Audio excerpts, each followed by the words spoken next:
So, a number of you likely think this video is about Christianity. And it partially is. But I really want to explore the ways this problem shows up in all our communities. Atheist, pagan, and especially my own Hellenist community. Because it's a bigger problem than we realize. Why are so many people drawn to Orthodoxy? Let's find out.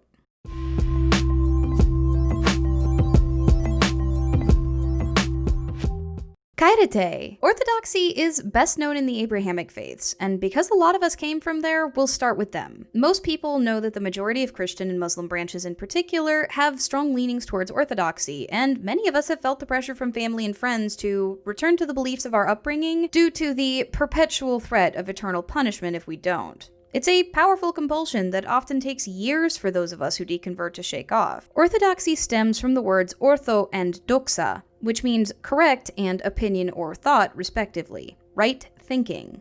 The idea that there's only one correct way to believe or only one correct religion. I make the distinction here in part because the Christian and Muslim traditions tend to lean more toward the latter, whereas in pagan communities, you tend to get the former when you run into it. These are also distinct from orthopraxy, which you see a lot of in Reconstructionist pagan traditions. Right practice. Basically, there's only one right way to do within a tradition, as opposed to a right way to think. That's not within the scope of this video. Within Christian orthodoxy, the appeal, or at least the threat, is clear. If you don't believe the right thing, then you're gonna burn for all eternity. Which, as humans, we can't even fathom. We have a hard time planning for a few weeks or months out, let alone years, centuries, millennia, eons. Eternal punishment is terrifying due to its unfathomable nature and the pressure from the Bible that no one can receive salvation unless they accept Jesus Christ as their savior, and or maybe they need to do certain works or only know their faith is strong enough if they get access to the powers of spirit, whatever that means, or maybe the faith alone is supposed to save them and those powers aren't given out anymore. You can see the issue. The Bible is a sprawling, messy, and often contradictory text written by several authors engaged in a centuries-long dialogue with each other, and with cultures that have radically changed since each book was written, and as such, attempting to create a single coherent narrative out of it is an exercise in futility. But with such severe stakes, doing so becomes a moral imperative,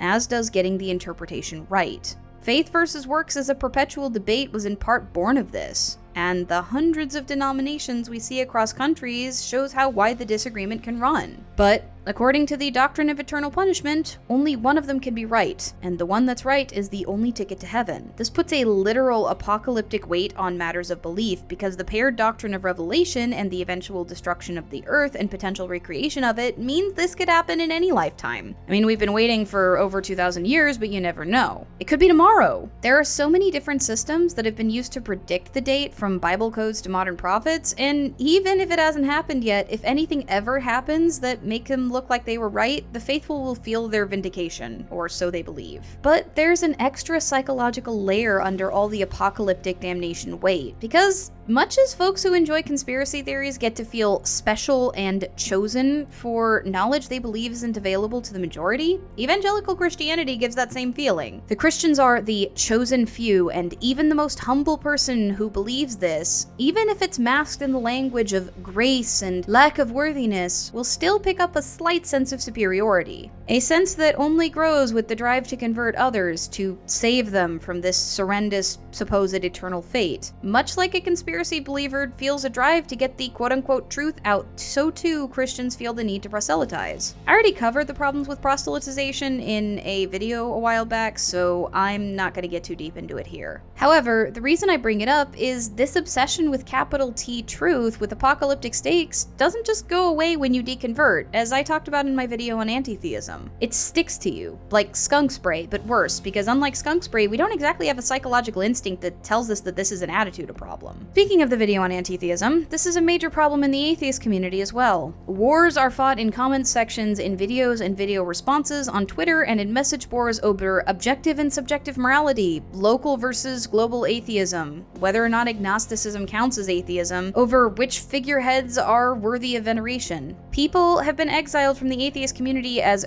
quote-unquote traitors for working with pagans by some portion, while another argues that there cannot be an atheist community at all because it's just the answer to one question. But clearly, given the preponderance of atheist content creators and arguments over what is appropriate within atheism, there must be some kind of community. With organizations like the Atheist Community of Austin making daily content for mass consumption by members, it's pretty hard to argue that there isn't at least some semblance of an atheist community. And with the fights I've seen, day in and day out, about whether or not it's even okay to respect a religion or a religious person, it's pretty clear that there are at least portions of the atheist community that hold to orthodoxy. Purity tests and community damnation await those who step out of the status quo within their newfound atheist families. And given the orthodoxy they left behind, often folks tend to adopt these extremist views in hopes of acceptance rather than pushing back. It's a particularly ironic problem for a community that doesn't even like accepting that it's a community. The same psychological high of being right and the desire to spread the good news infects the atheist community as well, manifesting in a form of debate me bro culture and perpetual defensiveness. I'm not saying that defensiveness isn't at least partially justified, mind you. When orthodoxy becomes hegemony, as it has within Christianity, it's very easy to let one's reaction to the existence of something grow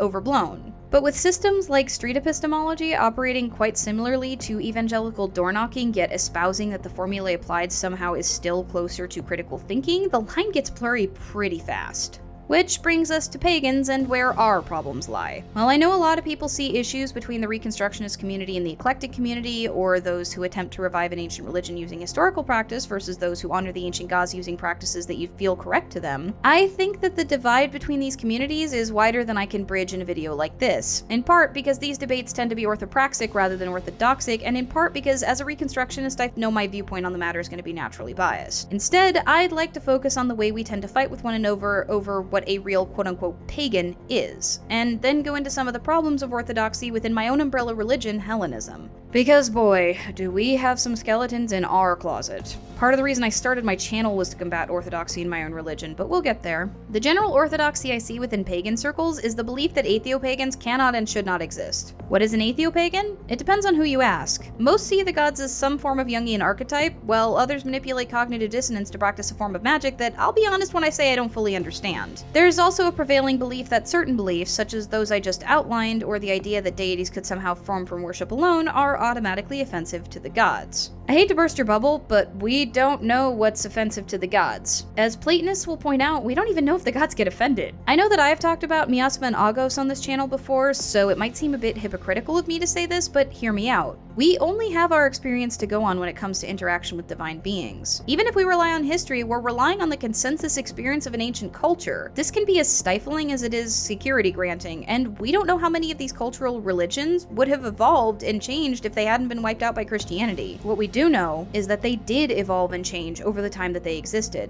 This is why many Reconstructionists specify the era and area that they reconstruct from.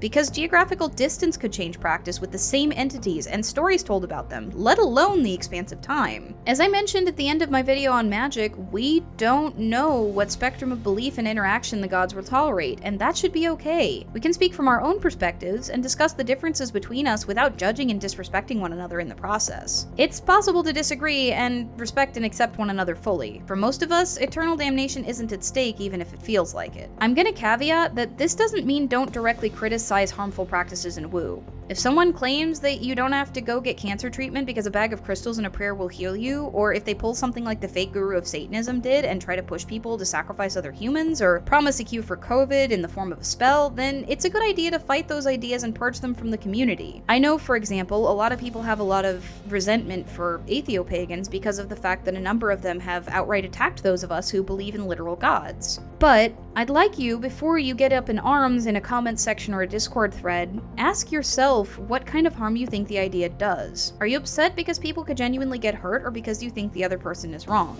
Again, when it comes to people mocking other people, if somebody else is mocking you, that doesn't mean mock them back, but you absolutely have a right to call them out for it, and I'm calling out atheopagans for their shitty behavior too here. This brings me to the problem infecting Hellenism: Platonic orthodoxy.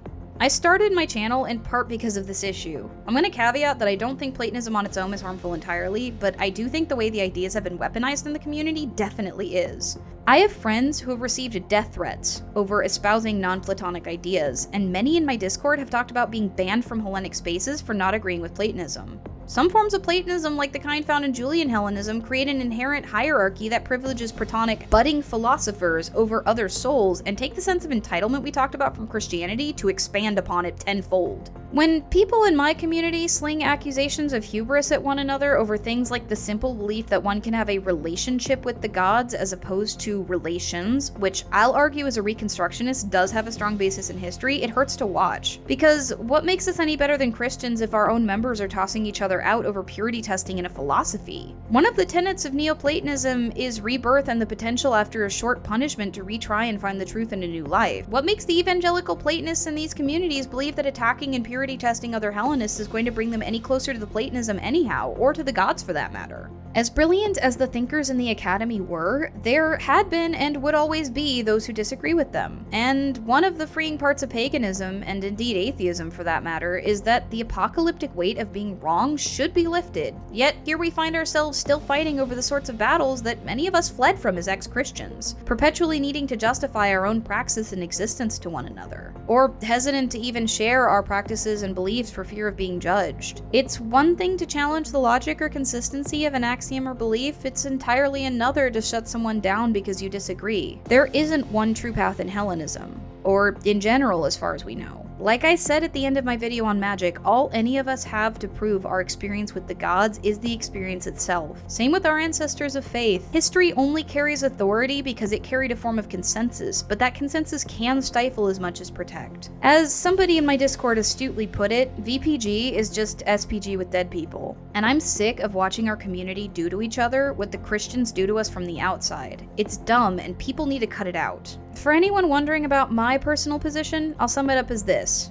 I don't give a flaming, flying, omnipotent fuck about what anyone else believes. I teach recon from a specific era and perspective because it's what I know and what I practice, and any question I answer will come from that perspective. But I absolutely support the right and freedom for anyone to practice anything that doesn't harm themselves or others, even if from my perspective, it might be hubristic or completely ludicrous. I don't judge people that hold these positions or do those things unless they're harming themselves or others because it's between them and the gods. I simply disagree and leave it there. There's a fine line of respect that both pagans and atheists need to tread, between commentary and criticism and ridicule and orthodoxy. It isn't wrong to reject harmful beliefs, but it is important to make sure you understand specifically where the harm is said to be done. I urge those in the community to embrace a similar attitude, in part because the high of feeling right isn't worth the pain and alienation you could cause to someone else who has done nothing more than disagree.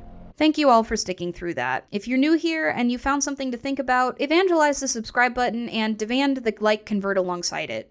Drop down into the comments and let me know how toxicity has affected you, or just educate me on the hubris of my channel's existence if that's your speed. Extra special thanks to my friend Fire for bringing up this topic in discussion as of late and for looking over the script I did in response to it. Special thanks to GaelicNox for the channel art, as always links are in the description below to their website and Twitter, and special thanks to my patrons. Hard conversations like this aren't very monetizable, and if it weren't for you all helping me week after week, I wouldn't be able to make videos like this for fear of advertiser flight. You all are the reason I can afford my more research-heavy videos and monthly costs week after week. May the cycle of reciprocity between us ever be positive.